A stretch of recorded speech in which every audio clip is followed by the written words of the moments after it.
গৃহস্থের ঘরের পেছনে বেগুন গাছে টুনটুনি পাখি তার বাসা বেঁধেছে।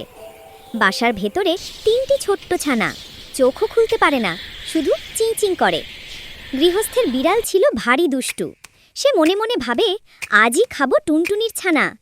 বিড়ালটি বেগুন গাছের কাছে এসে মিষ্টি সুরে জিজ্ঞেস করে, কি করছিস লা টুনটুনি? টুনটুনি চালাকি করে মাথা নিচু করে বলে, প্রণাম হই মহারানী।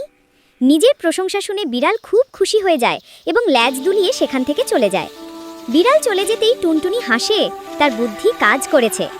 দিনে দিনে ছানাগুলো বড় হলো, সুন্দর পাখা হলো। টুনটুনি তখন ছানাদের ডেকে বলল, তোরা ওই তাল গাছে গিয়ে বস। ছানারা মায়ের কথা শুনে ফুরুট করে উড়ে যায় তাল গাছের দিকে। তখন আবার আসে দুষ্টু বিড়াল, আগের মতোই চালাকি নিয়ে। কিন্তু এবার টুনটুনি ছানাদের বাঁচাতে কোনো নরম কথা বলল না। সে রেগে গিয়ে চিৎকার করে বলল, দূর হ লক্ষ্মী ছাড়ি বিড়ালনি। বিড়াল তখন ছানাদের লোভে লাফিয়ে ওঠে, কিন্তু বেগুন গাছের কাঁটায় খোঁচা খেয়ে ম্যাও করে চিৎকার করে উঠল এবং সঙ্গে সঙ্গে ঘরে ফিরে গেল।